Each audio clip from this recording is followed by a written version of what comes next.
Hello hello hello. क्या आप लोगों को मेरी आवाज़ आ रही है? हम्म, तो good morning, good afternoon, good evening to all of you. जब भी आप लोग मुझे देख रहे हो तो आज जो है हम लोग जो है क्लास 6 जो चैप्टर है भोजन कहाँ से आता है ये पढ़ने वाले हैं। भोजन कहाँ से आता है?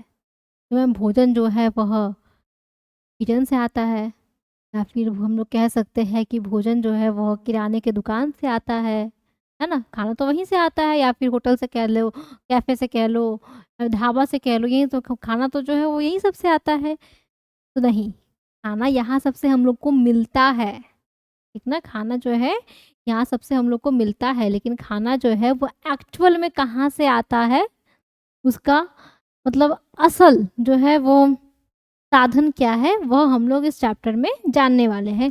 तो चैप्टर स्टार्ट करने से पहले क्या करना है, आप लोगों को सीधा होके यानी कि बैठ जाना है। सीधा होकर बैठ जाना है, अपने सामने किताब खोल लेना है, हाथ में एक पेंसिल रख लेना है। जहाँ जहाँ मैं पढ़ाऊंगी साथ साथ जो है उसको सुनते जाना है, समझते जाना है, ठीक? तो चैप्टर का जो है हम लोग शुरुआत करते हैं।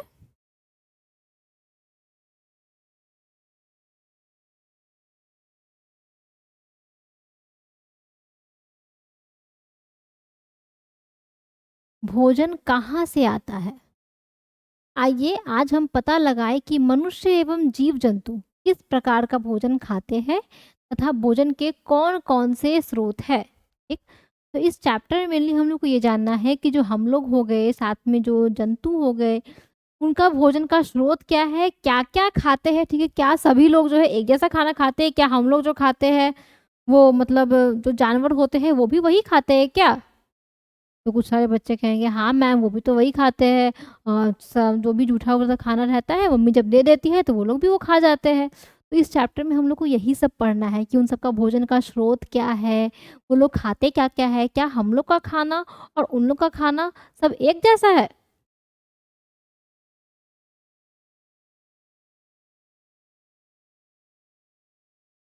तो पहले में तो आप लोग को दे दिया गया है एक एक्टिविटी, क्रियाकलाप।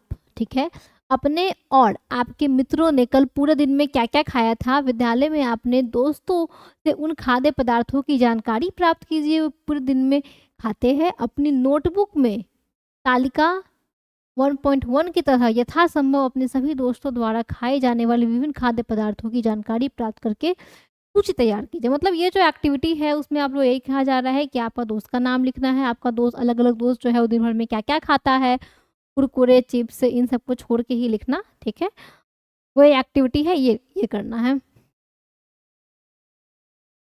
आगे क्या लिखा हुआ है?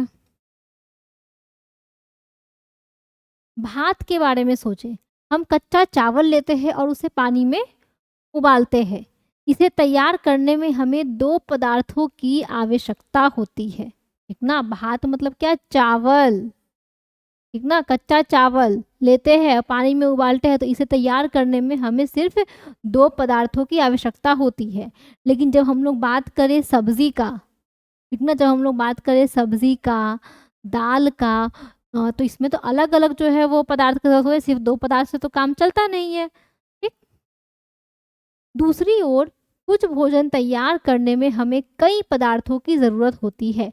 यदि हम सब्जी बनाना चाहते हैं तो हमें अलग अलग कई प्रकार की कच्ची सब्जियां, नमक, मसाला, तेल आदि की ज़रूरत होती है। ठीक है, यहाँ तक तो हम लोग समझ गए कि कुछ भोजन को बनाने के लिए सिर्फ एक या दो सामग्री चाहिए होता है, वहीं दूसरी तरफ कुछ भोजन को बनाने के लिए दो से ज़्यादा सामग्री चाहिए होता है ना? तो हम लोग करने वाले एक्टिविटी नंबर 2। एक्टिविटी नंबर 2 में क्या लिखा हुआ है?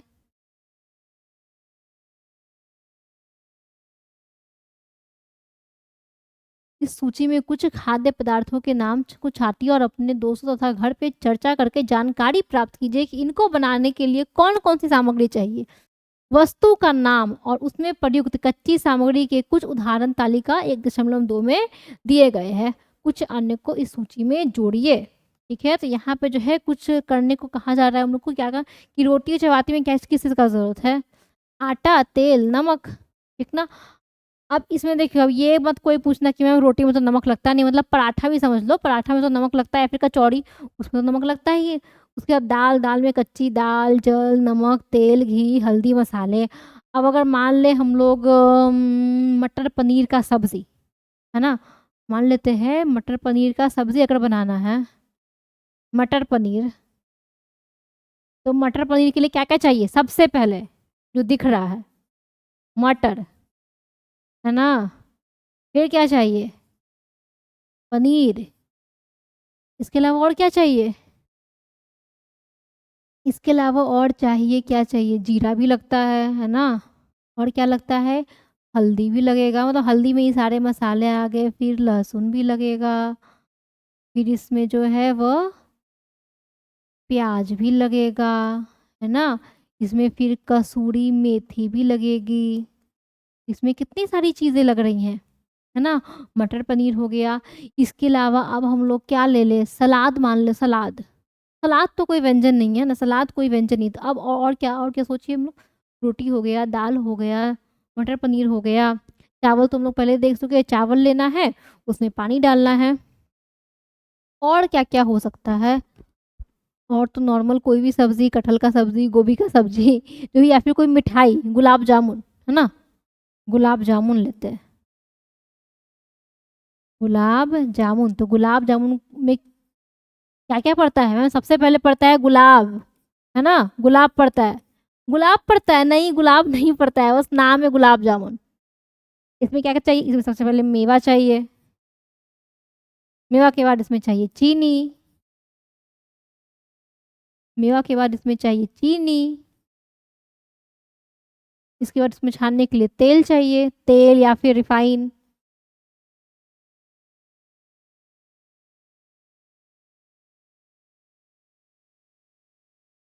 ये सब चाहिए अलग-अलग। मटर पनीर हो गया, गुलाब जामुन हो गया, बनाने में क्या-क्या चाहिए। तो हमने क्या देखा, कक्षा में चर्चा कीजिए कि क्या हम विभिन्न व्यंजनों में कुछ पदार्थ समान रूप से उपयोग करते हैं, यह पदार्थ कहाँ से आते हैं? तो जैसे खाने का कुछ चीज़ में 1-2 चीज़ जो है उसमें समान पड़ा है, जैसे कि देखिए नमक हर एक चीज़ में पड़ता है, मसाला सब्ज़ी में पड़ता है, मतलब नॉर्मली जो है हर एक चीज़ में पड़ता है। अब खाद्य सामग्री एवं उनके स्रोत के बारे में जानेंगे हम लोग।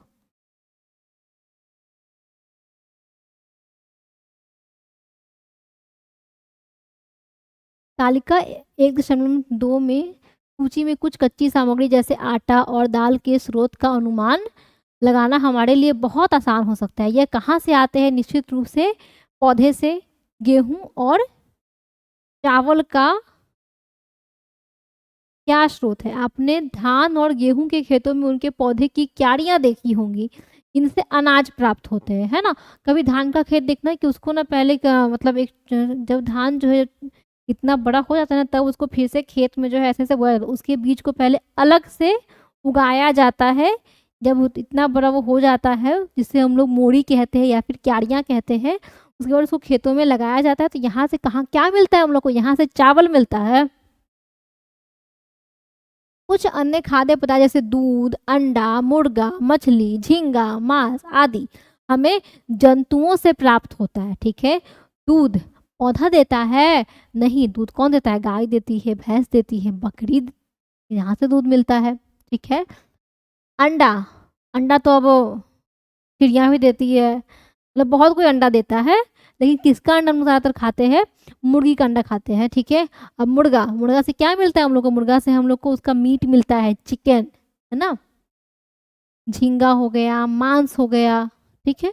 हमें नमक कहाँ से प्राप्त होता है पता लगाइए। नमक हम लोग को कहाँ से मिलता है? मैम नमक जो है दुकान में मिलता है। हाँ, नमक दुकान में मिलता है, पर वहाँ पे भी वो कहाँ से आता है ना? वो पता लगाना है। तो ये काम रहा आप लोग का। अब क्रियाकलाप 3, क्रियाकलाप 3 में क्या लिखा हुआ? आइए हम पूर्व तालिका के सूचीबद्ध खाद्य पदार्थों एवं उनके पदार्थों के स्रोत जानने का प्रयास करें। कुछ उदाहरण तालिका 1.3 में दिए गए हैं, कुछ और उदाहरण इस सूची में जोड़िए। इसके रिक्त स्थानों की पूर्ति कीजिए।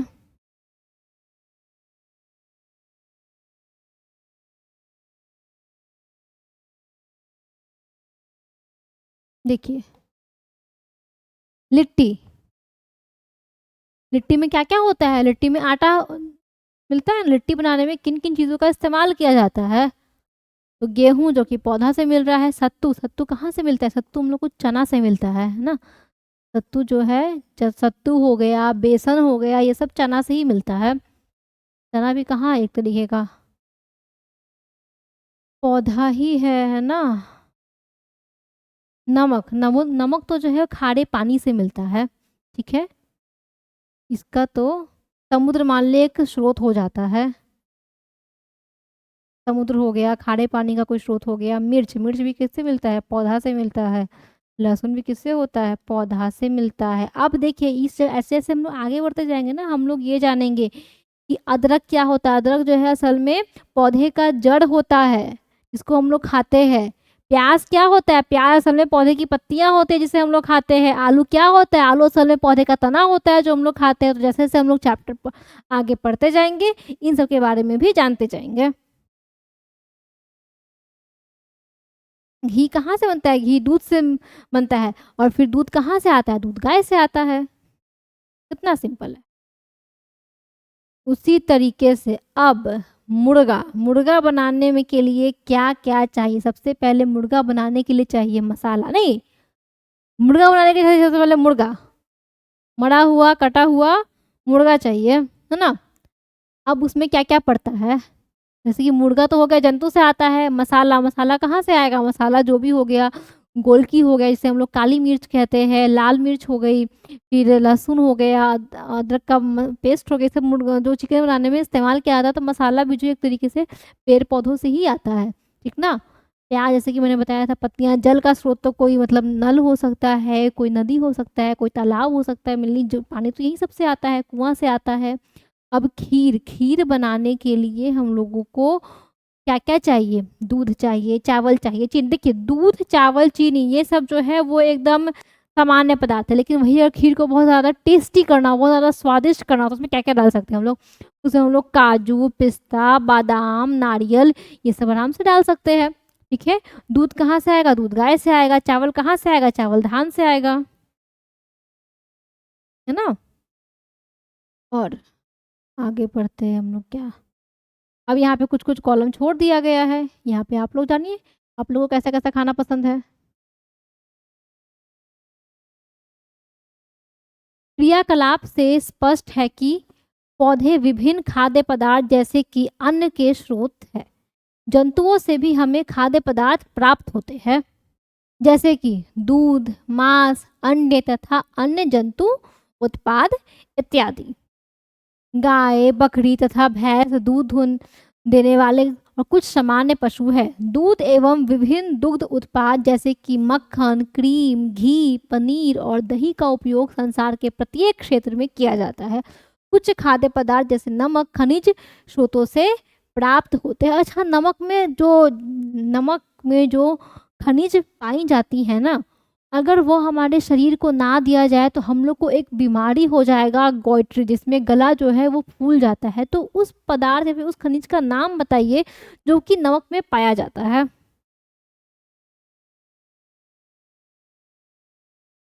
तो नमक में जो पाया जाता है उसका नाम है आयोडीन, जो कि हमारे शरीर के लिए बहुत ही महत्वपूर्ण है। अगर ये नहीं होगा तो इसकी कमी से, इसके कमी के कारण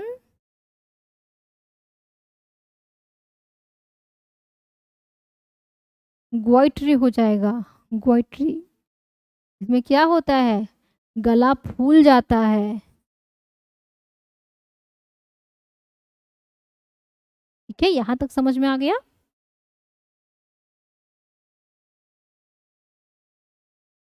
भोजन के मुख्य स्रोत क्या-क्या है? ये हमें पढ़ना है। पौधे हमारे भोजन का एक मुख्य स्रोत है। सबसे पहले हम लोग जानते हैं, ये सब सारा बच्चा जानता है कि मेनली जो है वो खाना जो है चावल हो गया, दाल हो गया, सब्जी हो गया, ये सब कहाँ से आता है? ये सब पौधा से ही आता है ना?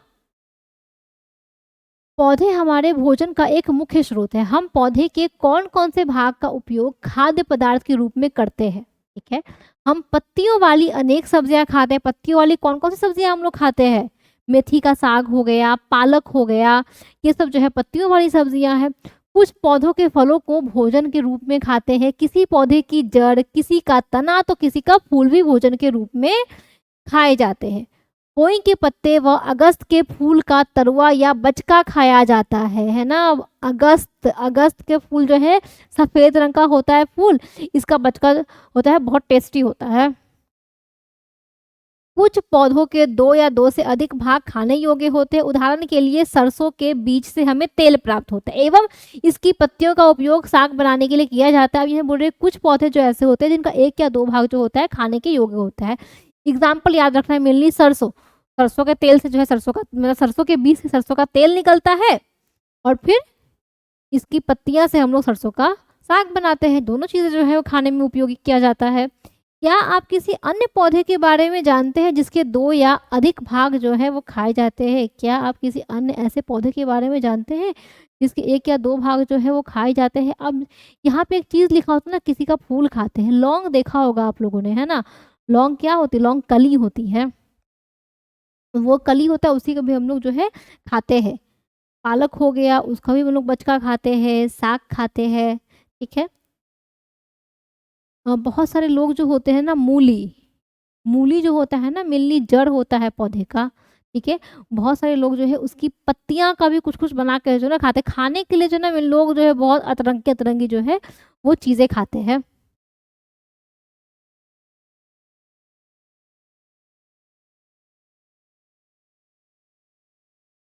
नारियल, नारियल के जैसे कि नारियल हो गया, नारियल को हम लोग खाते भी हैं, उसका तेल भी बनता है ना? हाँ, क्रियाकलाप 4 में तालिका एक चलन 3 की सूची में सभी खाद्य पदार्थों में से उन पदार्थों को छाँटिए जिनके मुख्य स्रोत पौधे हैं। यह पौधों के भिन्न भागों से प्राप्त होता है। इन खाद्य पदार्थों और पौधों के भाग को तालिका में अंकित कीजिए। अच्छा हाँ, पढ़ाने से पहले जैसे कि हम एक बात बताना भूल गए थे कि यहाँ भी जो कुछ भी एक्टिविटी दिया गया, जो कुछ भी करवाने वाला काम जो है ना, ऑब्जेक्टिव्स हो गया, चाहे क्वेश्चन आंसर हो गया, ये सब कुछ पहले आप लोग को ट्राई करना है और फिर चैप्टर के एंड होने के बाद वो हम करवाएँगे। आप लोगों का काम है मैच करना, ठीक? साग में चना, सरसों, पालक, बथुआ ये सब तना और पत्तियाँ हैं, ठीक है। सलाद में खीरा, टमाटर, मूली, गाजर। मूली, गाजर जो है जड़ है, खीरा, टमाटर जो है फल है। तेल में मूँगफली, सरसों ये सब बीज है। सोयाबीन इत्यादि ये सब भी बीज ही है।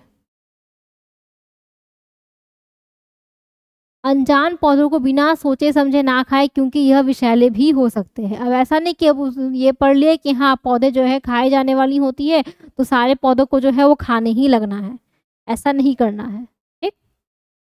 अभी हम लोग जो पढ़ रहे थे ये एक मेन इम्पॉर्टेंट चीज़ पढ़ रहे थे, किसी खाने को बनाने में जो पदार्थ इस्तेमाल होता है, किसी में 1 पदार्थ इस्तेमाल होता है तो किसी में 2, किसी में 2 से ज़्यादा, तो उनको हम लोग कहते हैं संघटक, ठीक है? उसमें हम लोग संघटक कहते हैं। आगे इस बारे में हम लोग जानेंगे।